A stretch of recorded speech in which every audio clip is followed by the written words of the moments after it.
What those ancient towers really did that nobody told you, and that is documented. You walk through a historic European or American city built before 1920 and see elaborate, ornate metal towers projecting from majestic old buildings. A tour guide casually explains. Typical Victorian architectural decoration or basic lightning rods. A universally accepted explanation. No one questions it further. But if you carefully examine original municipal maintenance records, specialized technical journals of the time, and meticulously archived patents, you will discover a completely different, extensively documented function. Between 1870 and 1920, approximately a period of 5 decades, hundreds of progressive cities implemented sophisticated wireless power distribution systems using a constantly present natural atmospheric electric field. Not fanciful conspiracy theory, empirically verifiable fact in official public documentation. The elaborate metal towers you see today were strategic receiving points of a functional wireless power network that operated commercially and profitably for decades. The system was gradually and methodically deactivated, not because it didn't work properly, but because a superior technological alternative emerged competitively. And when it was completely deactivated, its specific original function was so radically forgotten that today, the overwhelming majority of people look directly at physical information without recognizing at all what they are actually seeing. This complete guide will follow a methodical trail of physical evidence still visible today, not through vague, unverifiable claims, but through specific concrete structures that you can personally visit today.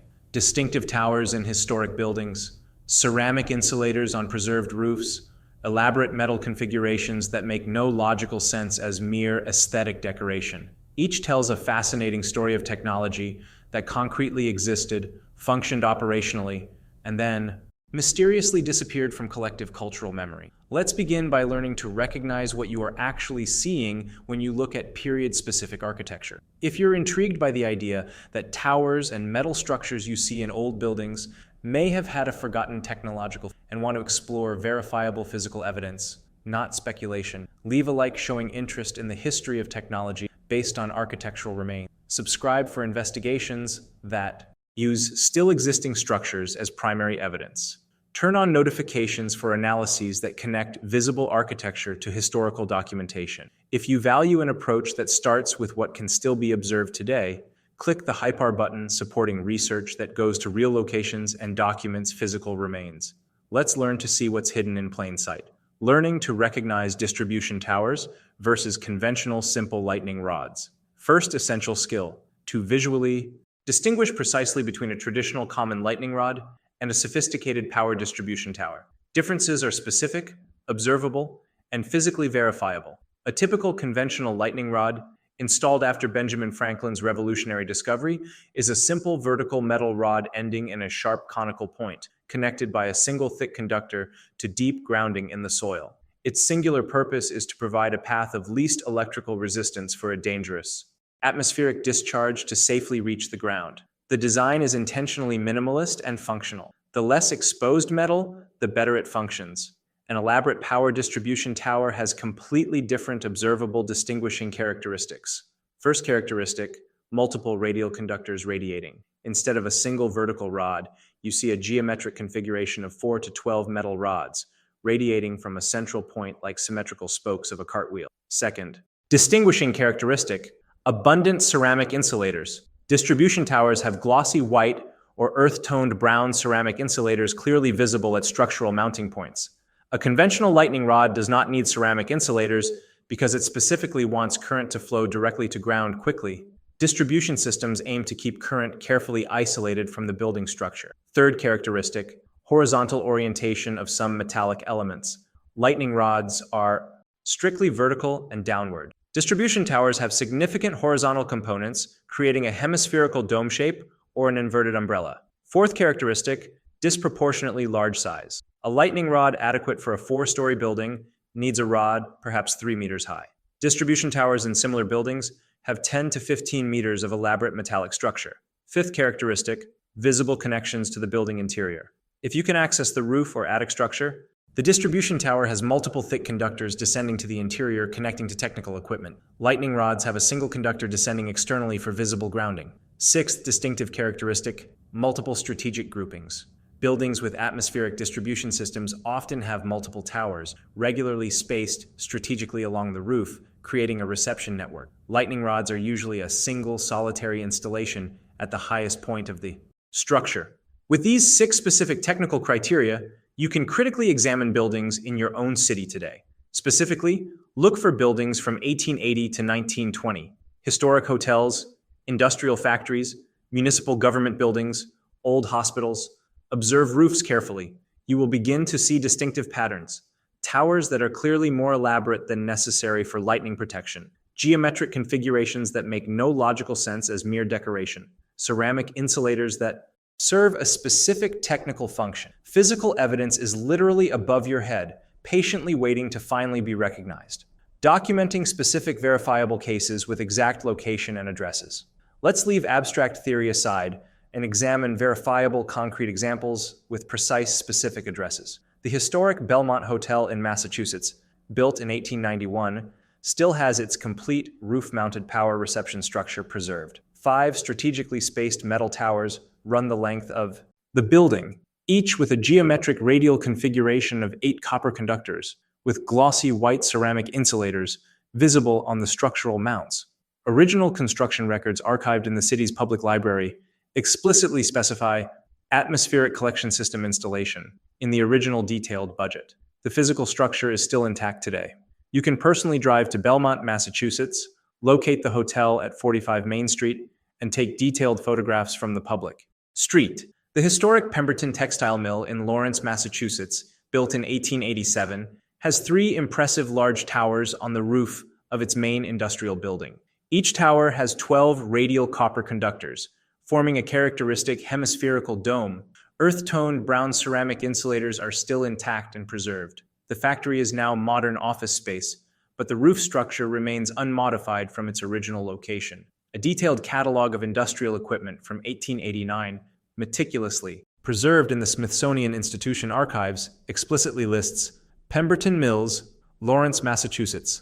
Atmospheric supplementation system installed April 1887 by Regional Electric Company. The historic Lick Astronomical Observatory in California, built in 1888, has a distinctive elaborate configuration on its main roof, unrelated to telescopic astronomical equipment. 6 radially configured technical towers connect directly to the technical equipment room, physically separate from the main telescope dome.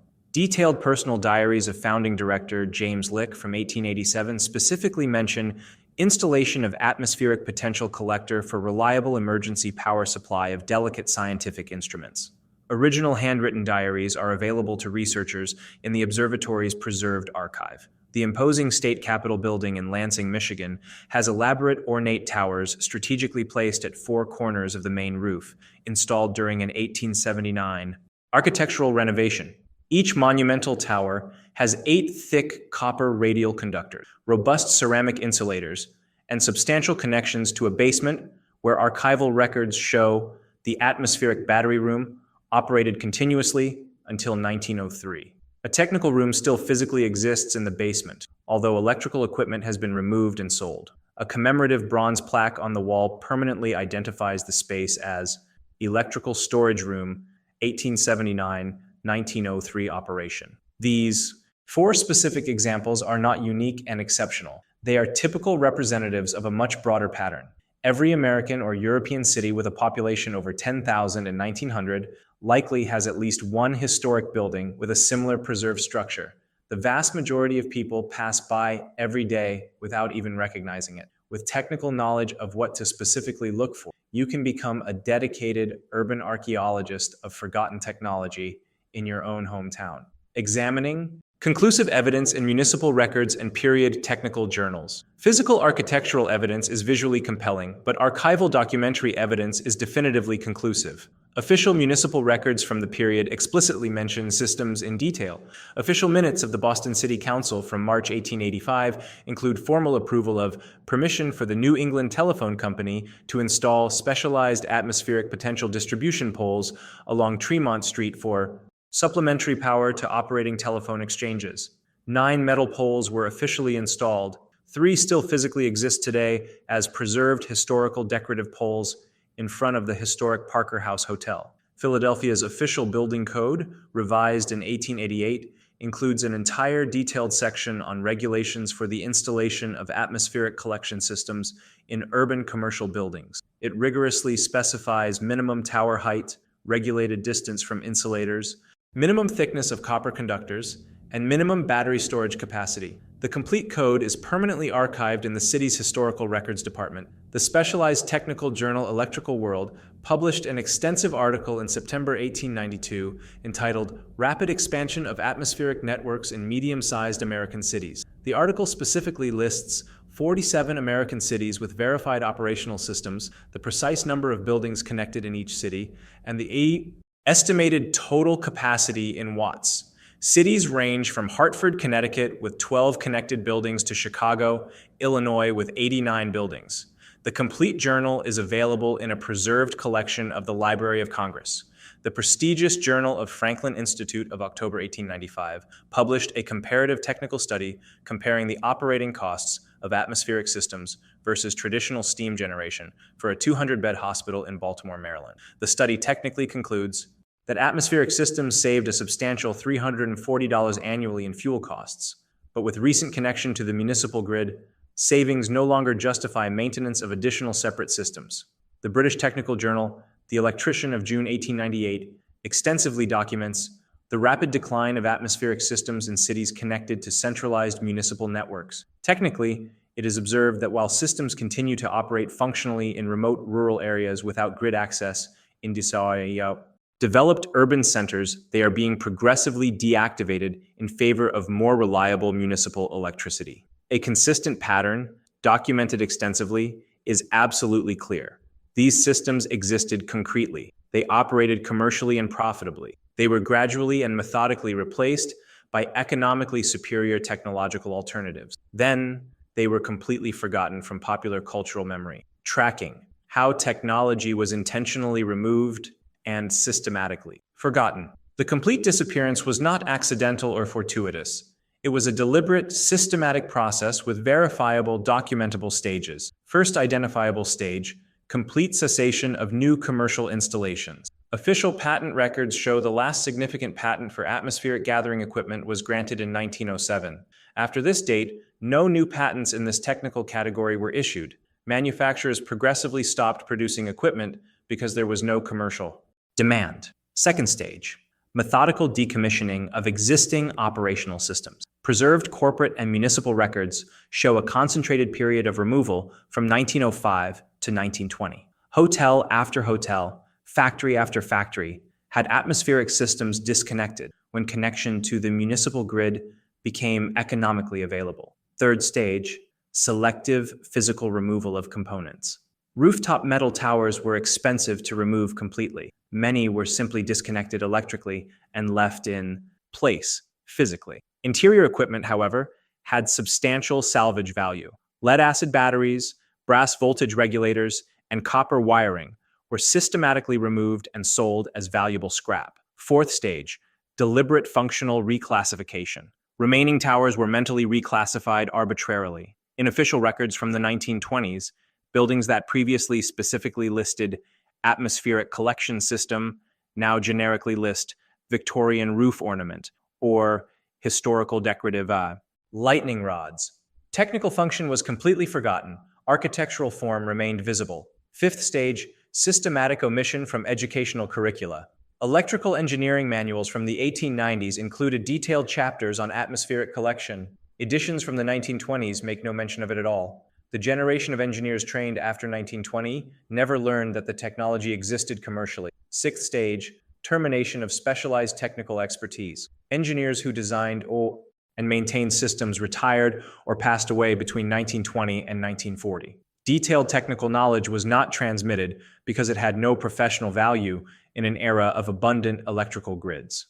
Seventh stage, simplification of the narrative of technological history. History books on electricity published after 1950 mention atmospheric collection only as a curious footnote, if mentioned at all. The dominant simplified narrative is Edison and Tesla created revolutionary modern electricity. Grids expanded progressively. End of technological history. Atmospheric systems are edited out completely from the historical narrative.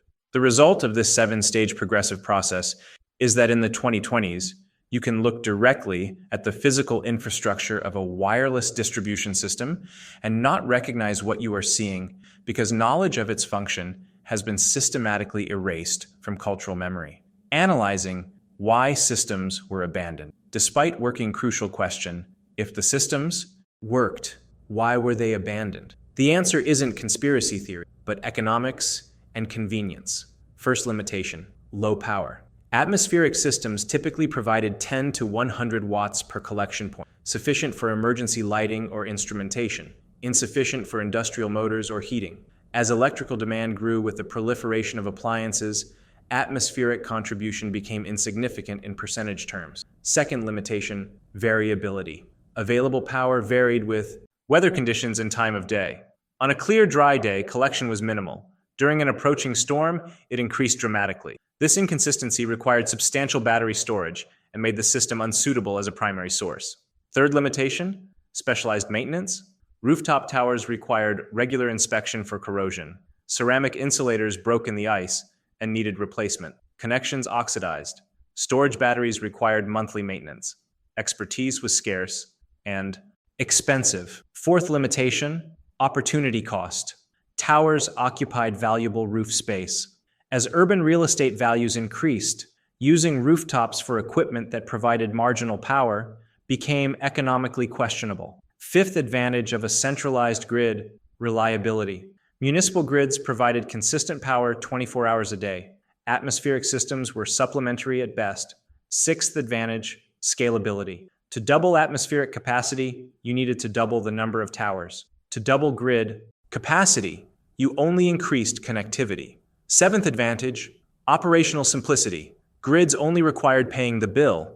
Atmospheric systems required maintenance staff. When the cost of grid electricity fell from 25 cents per kilowatt hour in 1895 to 8 cents in 1910, economic calculations changed decisively. No conspiracy suppressed technology. Economics made it obsolete. But obsolete doesn't mean it didn't work. It means a better alternative emerged, connecting forgotten technology to modern. Concepts of environmental energy. Atmospheric harvesting technology from the 1800s has interesting parallels with modern research. First parallel, ambient energy harvesting. Modern researchers develop devices that harvest energy from thermal gradients, vibrations, and radio waves. The principle is the same, capturing diffuse energy from the environment. Atmospheric systems did this with electric field. Second parallel, wireless sensor networks. Modern IoT sensors use small solar panels, or RF, harvesting for power. Atmospheric systems powered lamps and instruments without connection to centralized generation. Same philosophy, different implementation. Third parallel, distributed storage. Each building with an atmospheric system had a battery bank. The concept of distributed storage is returning with Tesla and similar household batteries. Fourth parallel, microgrids. Atmospheric systems were essentially building-scale microgrids. They could operate independently of the main grid. The microgrid concept is being re-explored for resilience. The critical difference is power scale. Atmospheric systems provided watts to tens of watts. Modern applications require kilowatts to megawatts. But underlying principles regarding distributed collection, local storage, and independent operation are remarkably similar. Also, the issue of power density. The atmospheric electric field on a clear day provides about 100 volts per meter of altitude, but the current is extremely low. Total power. Density is too low to be practical in an era of high energy demand. But for ultra-low power applications, the concept is technically valid. Some modern researchers have explored reviving the concept for powering remote sensors. A 2008 patent describes an atmospheric potential gradient collector for powering a remote weather station. The inventors clearly didn't know they were reinventing 1880s technology. Forgotten history leads to reinvention. Visiting preserved sites where you can see intact. Systems. A small number of installations have been preserved intentionally or accidentally. The Deutsches Museum in Munich has a complete atmospheric system from a Stuttgart building acquired in 1908. The installation includes a 12-conductor roof tower, original insulators, a Siemens voltage regulator from 1895, and a 24-cell lead-acid battery bank. The system is on display in the electrical history section. You can schedule a visit and see actual operational 19th century equipment. The science. Museum in London has components of a Cornwall lighthouse system in storage. Not on public display, but available to researchers by appointment. Includes an 1883 collection tower and a voltage regulator manufactured by Crompton. The Smithsonian Institution has equipment from a New York hotel in its collection, but not on display. The Henry Ford Institute in Dearborn, Michigan, acquired a complete factory system from Detroit in 1962. It is in storage, but cataloged. For systems still in situ, the best example is probably the Blue Hill Observatory in Massachusetts. Original roof structures from 1885 remain, and the building is occasionally open for tours. You need to contact the observatory in advance, but tours are possible. Several historic hotels have retained roof structures during renovations because they are part of the building's historical character, even if owners are unaware of their original function. The Belmont Hotel mentioned earlier is accessible. Parker House in Boston retains original posts. For dedicated architecture hunters, it's also possible to find structures in abandoned buildings. Abandoned textile factories in New England often have intact towers because no one bothered to remove them. Obviously, enter abandoned properties only with appropriate permission and safety precaution. But physical evidence is there for those who know what to look for and where to look. Examining lessons on how viable technologies disappear. The history of atmospheric distribution systems teaches lessons about the technology lifecycle. First lesson, technical feasibility does not guarantee long-term adoption. Systems worked perfectly well within limitation, yet they were completely replaced. Functionality is not enough if the context changes. Second lesson, the window of economic viability can be surprisingly narrow. Atmospheric systems were competitive from approximately 1880, when necessary components became commercially available, until approximately 1910, when networks became widely accessible and inexpensive. A 30-year window. Third lesson, marginal technology disappears when a dominant alternative emerges. Atmospheric systems were always supplementary, never primary. When primary became abundant and cheap, supplementary lost its reason for existing. Fourth lesson, physical infrastructure survives longer than knowledge. Towers are still on rooftops 100 years later, but knowledge of function has been forgotten in a generation. Memory is more fragile than metal. Fifth lesson, functional reclassification erases history. When towers were relabeled as decoration instead of electrical equipment, history was rewritten. Sixth lesson, omission of education guarantees oblivion. When engineering textbooks stopped teaching about atmospheric systems, knowledge died with the last generation that learned. Seventh lesson, physical traces are evidence if you know how to interpret them. Archaeologists interpret shards of pottery. You can interpret insulators and towers if you have the knowledge. Eighth lesson, archived documentation preserves truth even when memory fails. Newspapers, patents, and municipal records don't lie. Ninth lesson, obsolete technologies may contain relevant principles. Ambient energy harvesting is a modern concept, but was implemented in the 1880s. Looking back can inform looking forward. 10th lesson, the history of technology is more complex than simplified narratives suggest.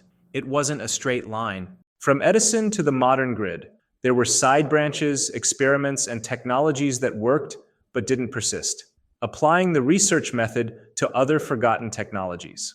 The method used to investigate atmospheric systems can be applied to other potentially forgotten technologies. First step, identify architectural anomalies.